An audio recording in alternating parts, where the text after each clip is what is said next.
Había un pueblo donde todos eran ladrones. A la noche, cada habitante salía con la ganzúa y la linterna e iba a desvalijar la casa de un vecino. Volvía al alba y encontraba su casa desvalijada. Y así todos vivían en amistad y sin lastimarse, ya que uno robaba al otro y este a otro hasta que llegaba un último que robaba el primero. El comercio en aquel pueblo se practicaba solo bajo la forma de estafa, por parte de quien vendía y por parte de quien compraba. El gobierno era una asociación para delinquir, para perjuicio de sus súbditos, y los súbditos, por su parte, se ocupaban solo en engañar al gobierno. Así la vida se deslizaba sin dificultades, y no había ni ricos ni pobres. No se sabe cómo ocurrió, pero en este pueblo se encontraba un hombre honesto. Por la noche, en vez de salir con la bolsa y la linterna, se quedaba en su casa a fumar y leer novelas. Venían los ladrones, veían la luz encendida y no entraban. Esto duró poco, pues hubo que hacerle entender que si él quería vivir sin hacer nada, no era una buena razón para no permitir que los demás lo hicieran. Cada noche que él pasaba en su casa era una familia que no comía al día siguiente. Frente a estas razones, el hombre honesto no pudo oponerse. Acostumbró también a salir por las noches para volver al alba, pero insistía en no robar. Era honesto y no quedaba nada por hacer. Iba al puente y miraba correr el agua. Volvía a su casa y la encontraba desvalijada. En menos de una semana el hombre honesto se encontró sin dinero, sin comida y con la casa vacía. Pero hasta aquí nada malo ocurría porque era su culpa. El problema era que por esta forma de comportarse todo se desajustó. Como él se hacía robar y no robaba a nadie, siempre había alguien que volviendo a su casa la encontraba intacta. La casa que él hubiera debido desvalijar. El hecho es que poco tiempo después, aquellos que no habían sido robados encontraron que eran más ricos y no quisieron ser robados nuevamente. Por otra parte, aquellos que venían a robar a la casa del hombre honesto la encontraban siempre vacía y así se volvían más pobres. Mientras tanto, aquellos que se habían vuelto ricos tomaron la costumbre también ellos de ir al puente por las noches para mirar el agua que corría bajo el mismo. Esto aumentó la confusión porque hubo muchos otros que se volvieron ricos y muchos otros que se volvieron pobres. Los ricos, mientras tanto, entendieron que ir por la noche al puente los convertía en pobres y pensaron: paguemos a los pobres para que vayan a robar por nosotros. Se hicieron contratos, se establecieron salarios y porcentajes. Naturalmente siempre había ladrones que intentaban engañarse unos a otros, pero los ricos se volvían más ricos y los pobres más pobres. Había ricos tan ricos que no tuvieron necesidad de robar ni de hacer robar para continuar siendo ricos. Pero si dejaban de robar se volvían pobres porque los pobres los robaban. Entonces pagaron a aquellos más pobres que los pobres para defender sus posesiones de los otros pobres. Y así instituyeron a la policía y constituyeron las cárceles. De esta manera, pocos años después de la aparición del hombre honesto, no se hablaba más de robar o de ser robados, sino de ricos y pobres, y sin embargo eran todos ladrones. Honesto había existido uno, y había muerto enseguida, de hambre.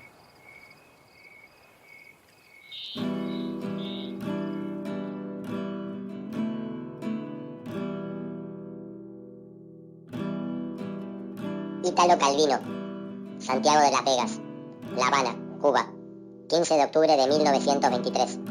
Siena, Italia, 19 de octubre de 1985. Escritor italiano.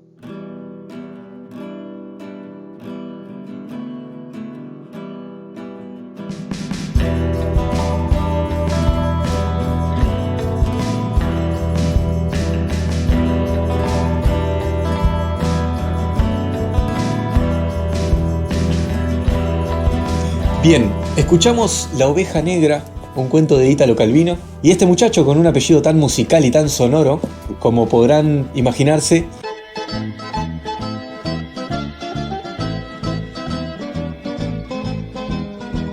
nació en Cuba.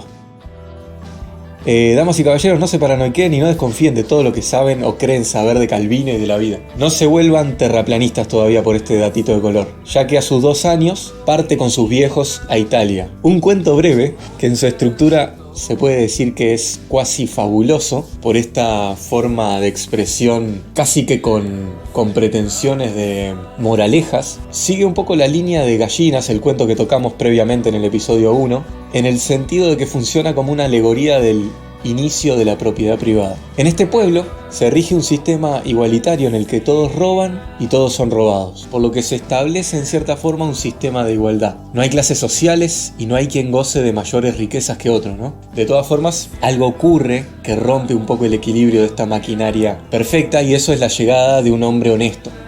Él mismo podría llegar a representar, en mi opinión, por lo menos dos ideas, ¿no? O sea, la literatura como arte para mí siempre admite 1.000.000 de lecturas, pero yo voy a plantear dos posibles que se me vinieron a mí cuando leí esta historia. Una idea que me seduce más por lo que tiene que ver un poco con mi subjetividad y mis principios ideológicos, en la cual le quitaría por un rato el rótulo de héroe a este personaje, a este protagonista, y creo que se presenta una crítica al sistema establecido de moral y de ética ciudadana que vendría a personificar este señor, condenar un poco eso del clásico bien y mal, ¿no? De una sociedad en la cual prima un poco el pensamiento binario.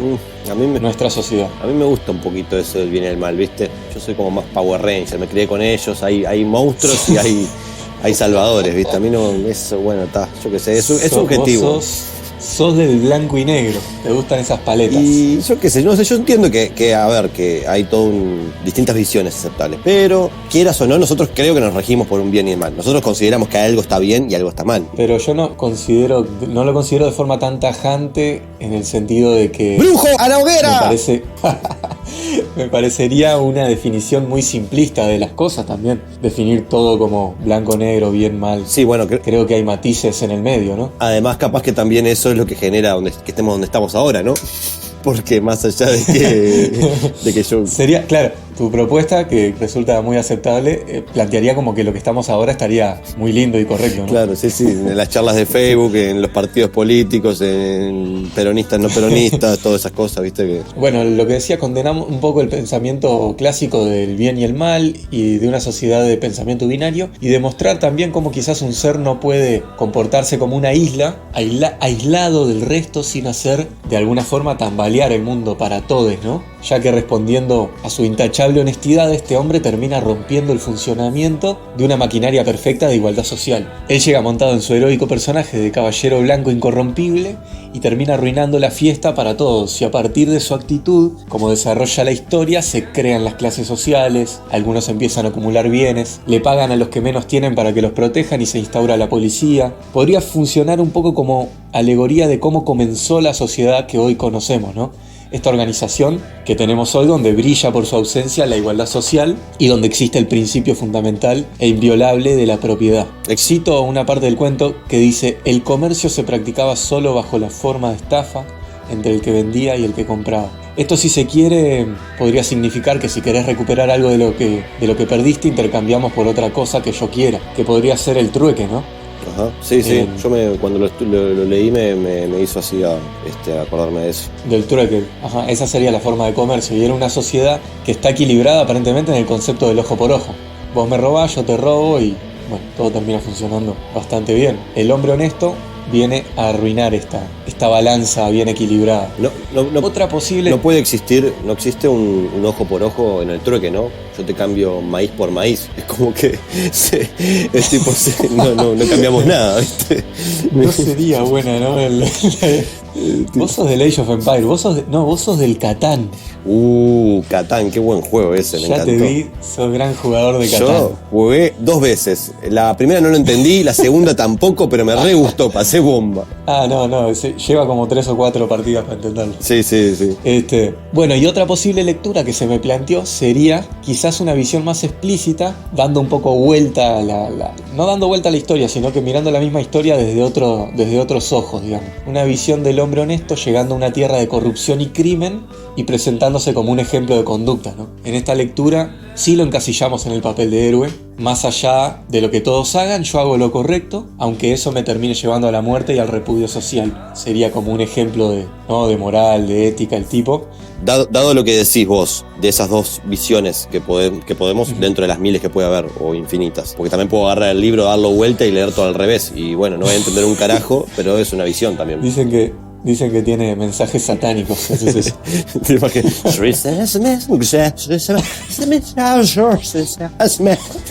Bueno, no, que también hay una visión que se me ocurre a mí, seguramente por muchas películas, que es la visión donde el loco no es ni bueno ni malo, simplemente es un error, como un error en la Matrix, ¿no? me gusta. Que el tipo, en realidad, porque no, yo cuando lo leí, a ver, y eso que lo leí hoy, pero no acuerdo si tenía una impronta al tipo de querer hacer algo bien o simplemente le daba igual, y era como, todos no sabían bien lo que estaba pasando, como por qué está pasando esto, ¿viste?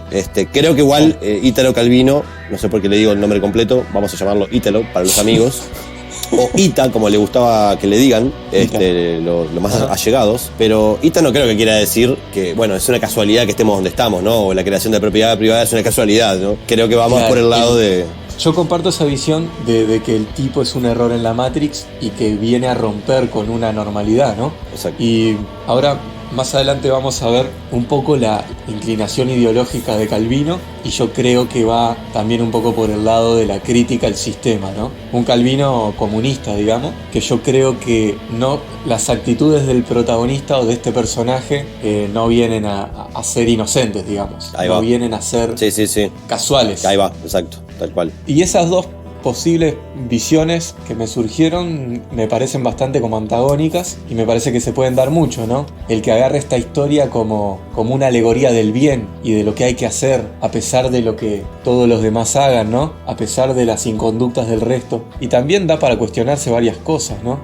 Se presenta la otra postura que digo como antagónica, en que la sociedad funcionaba bien, la sociedad era igualitaria, la gente vivía bien, vivía tranquila. Y eso también a mí me dispara la pregunta de si la moral es un sistema que puede establecerse en soledad, o si cumplir con las normas sociales que hacen funcionar mejor las cosas para todos es moral, ¿no? Claro. Si la moral es independiente al bien común, o si la moral se construye entre todos. Sí, bueno, yo pienso que para mí sí, la moral no es independiente del bien común. La parte de la moral se construye Socialmente. Uno no nace no es un egoísta independiente y un ser totalmente apartado de lo que lo rodea. Creo yo que como seres humanos, teniendo la capacidad que tenemos, que nos diferencian de otros seres vivos, tenemos hasta la responsabilidad de lograr un ecosistema equilibrado y justo, ¿no? Que obviamente no estamos haciéndolo. Es como medio, también las dos visiones que tenés, también me surgía eso como medio irónico, el héroe cagando todo, ¿no? Tal cual, porque ¿cuál sería el verdadero crimen en esta historia, digamos? Exacto, eso está bueno. Que queda... Los que robaban a sus vecinos como un sistema funcional, o este tipo que vino incorrompible y terminó dando vuelta a todo el tablero y destruyendo esta armonía que había, ¿no? De alguna manera igual, el loco también, Ita, busca una forma de expresar, contar algo capaz que más simple, una historia más fácil, dándole con una vuelta de tuerca, ¿no? Porque perfectamente el loco podría haber hecho, yo qué sé, en un país de todos honestos, donde brillaba la paz y la tranquilidad y la armonía y la igualdad, viene un hijo de puta que quiere acaparar todas, no sé, las riquezas, y bueno, sí arrancó la propiedad privada, como lo obvio, capaz, que pasaría, ¿no? No sé. Sí, no, por eso también dije que tenía como una estructura medio fabulesca, pero no era una fábula. Sí, sí. Que sería mucho más entregada en bandeja la conclusión. Claro, ¿no? exacto, sí, tal cual. Sí, yo comparto eso, en que el loco le da la vuelta y la escribe también con sus dotes de escritor bastante poético, digamos. Sí, como sí. que en ese sentido creo que se convierte en una historia que parece simple, pero que tiene bastante profundidad y bastantes interpretaciones. Bueno, y para hablar un poco de la historia de nuestro autor, de Ítalo, sus padres, italianos, autodefinidos, ¿no? Libre pensadores. Lo llamé el otro día y se autodefinieron así. Me dijeron que eran... Bueno, su padre, influencias anarquistas fuertes, habían emigrado de Italia. El padre participa, de hecho, en la Revolución Mexicana, allá por el año 1910. Bueno, del dictador Porfirio Díaz. Un par de nombres que tengo que tirar, ya que nombré la Revolución Mexicana. Pancho Villa, Emiliano Zapata. ¿Pancho Villa no es como el Quijote o como el Zorro? ¿Existió? Existió. Tenía un sombrero grande, si a eso te referís. Ahí va, perfecto. Sí. Sí, Pancho Villa fue el libertador del norte y Emiliano Zapata el del sur. Apa. fueron los revolucionarios de la Revolución Mexicana. De hecho, Pancho Villa fue el único personaje en la historia que invadió al país más invasor de la historia, a Estados Unidos. Yo la tengo esa también, la tengo. Y ¿sabes qué? ¿Sí? No la corrobores, vamos a secarnos con eso y dormir tranquilos hoy. Listo. Si vos la tenés, ¿Para qué corroborar? Nadie corrobora nada. Gol. Déjate de joder. Es cuestión Así de que fe. Pancho Villa, me encantó, Pancho Villa invadió Estados Unidos, ya es un amigo de la casa. Es un hecho. Así que el padre de Ítalo cruza a Cuba, allí conciben al pequeño Ítalo y a sus 2 años de edad, como decía previamente, viajan a Italia. Y allí se cría nuestro escritor, que recibe una educación laica, bastante raro para la época y para Italia, ¿no? En el año 1941 se matricula en la Facultad de Agronomía, que fue la carrera que había hecho su viejo también. De hecho, en esa facultad el padre daba clases de agricultura tropical, así que... Agricultura tropical, perdón. Ajá. Me saca una es. risa porque la asocio a un canchengue, una bailanta, ¿viste? Tipo, Es buenísimo porque además anda a plantar coco y cacao en Italia. Metete los conocimientos en el culo. Se llama agricultura tropical en un país que no es tropical. Pero bueno, hablo desde la ignorancia igual. Todos. Ya entrada la Segunda Guerra Mundial, sus estudios son interrumpidos, lo llaman para la colimba, digamos, el servicio militar obligatorio del amigo Benito Mussolini en el año 43, y nuestro amigo Ítalo va a desertar de la milicia y se une a las brigadas partisanas Garibaldi junto con su hermano. Así que deserta el ejército, se une a las brigadas partisanas Garibaldi junto con su hermano, mientras que sus padres fueron detenidos por los alemanes, por los nazis, ¿no? Sabemos que durante 2 años pelea contra el fascismo de Mussolini, refugiado en los montes, codo a codo con los partisanos, ¿no? Fusil al hombro, y luego de terminada la guerra, continúa afiliado al Partido Comunista Italiano y termina sus estudios en letras en Turín. Así que dijo agronomía y agricultura al carajo, por suerte, y agarró para el lado de las letras. Y en el año 47 Calvino publica su primera novela, que se llama El Sendero de los Nidos de Araña, que es un novelum. ¿Sí? Esta es la historia, sí, es muy buen libro, esta es la historia de Pin, que es un niño que en la Italia de la Segunda Guerra y la Resistencia corretea por las calles en busca de clientes para su hermana, que es prostituta. El loco no era muy bueno, poniéndole nombres, ¿no? Pin le puso. Pin. Vamos arriba. Totalmente. Pensalo un poco más. La verdad. Yo qué sé, boludo. Sos italiano, tenés ¿Dónde? tremendos nombres. ¿Por qué no le pones Andrea? Yo Sí, qué sí. sé, no sé, un nombre, viste. Sí, es como desganado. Sí. Es bueno. ¿Cómo se llama? Pim, ¿cómo se llama la hermana? Pum. Pum. Dejate de joder, boludo. Escribía siempre con onomatopeya, ¿viste? Ahí va. Calvino. Pim pum pam. Bueno, nuestro protagonista del Sendero de los Nidos de Araña, Pin, corretea las calles en una Italia de la Segunda Guerra en busca de clientes para su hermana, que es prostituta. Un día le roba la pistola a un milico alemán y lo meten preso en la cárcel. Ahí conoce a muchos comunistas, logran escapar y se van a las montañas a luchar con los partisanos, ¿no? Y listo. No más spoilers, así que a leer. Pará, no seas malo, boludo. No hay una peli, por lo menos en 3D, algo. Tengo que leerlo, en ¡A serio. leer, dije! Bueno, está, perdón. A lo Fiura. ¿Te imaginas un universo paralelo donde Hitler, en vez de quemar libros, obligaba a la gente a leer y en vez de matarlos le daba comida y los educaba? Era tipo tremendo. Te das cuenta que tenés un guión en tus manos, ¿eh? Me doy cuenta A que. escribir. Uy, no lo puede hacer alguien por mí, no le puedo pagar a alguien. Uy, no tengo plata. Miche, acordate que no tenés plata. Bueno, Calvino dijo acerca de El Sendero de los Nidos de Araña: tal vez, en el fondo, el primer libro es el único que cuenta. Tal vez habría que escribir ese y nada más. Qué vago, muchacho, no quería hacer nada. Fuertes declaraciones de Ítalo, y le agradecemos que se cagó en sus palabras, ya que años después Sí, obvio. escribe La Oveja Negra, el cuento que nos convoca en este momento. No estaríamos acá sin Así Ítalo, que bueno. ¿viste? No estaríamos acá. En el año 49 Ítalo saca un libro de cuentos que se llamó por último El Cuervo, muy bueno, lo recomiendo. Leí un solo cuento, así que no voy a hacer careta, pero el que leí, que es justamente el que le da nombre a este libro, es muy lindo. Eso es como leer, ¿cómo se llama? La contratapa. No está mal, eso lo hago yo. Sí. Lees el Es índice, un la meme. contratapa y ya decís que lo leíste. Por último El Cuervo, busqué el que decía por último El Cuervo y listo, leí la obra. Exacto. Gol. Ambas obras pertenecen, El Sendero de los Nidos de Araña y por último El Cuervo, al movimiento neorrealista italiano, que fueron escritores que sacan las obras entre el año 45 y el 57, ¿no? En la posguerra, en la post-segunda guerra, temáticas influenciadas por la Segunda Guerra Mundial y generalmente testimoniales, ¿no? Casi que historias reales se podría decir, ¿no? O vividas en carne propia por esta gente. Sí, la historia de Pin, nuestro amigo de los senderos de los nidos de araña, parece como la historia de él, ¿no? No sé si estuvo... Sí, pero totalmente. Calvino, no engañás a nadie con el nombre Pin. Además, claro, por lo menos que sea un anagrama de Ítalo, ¿viste? Tipo, Hálito, que se llama, yo qué sé, no sé, bueno. Total. Ajá. Ótalo, no, ahí no. Uf, bueno, olvídate. Bueno. Soy malo con los anagramas. Sí. Declarado malo con los anagramas. No, además yo te digo, sí, como si yo fuera un as. No, pero me llama la atención que teniendo tremenda vida, ¿no? El loco tipo anduvo siendo partisano y todo. Es un testimonio casi de su vida, para mí, ¿no? Obviamente estoy basándome en lo que conozco y lo que estamos hablando ahora. Y tuvo que agregarle que tuvo una hermana prostituta. No era necesario, Ítalo. Ya está, sos partisano, estás peleando contra los nazis, loco. Ya era bastante fuerte, claro. Sí.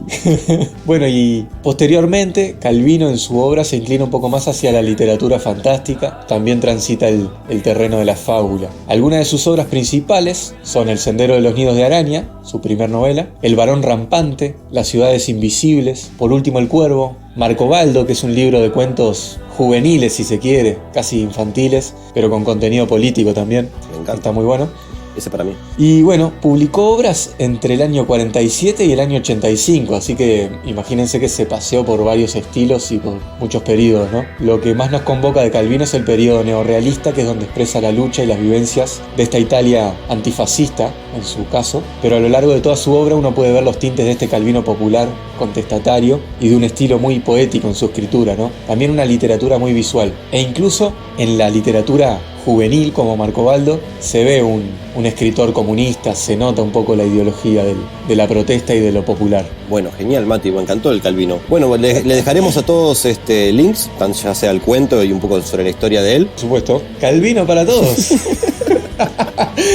Salud.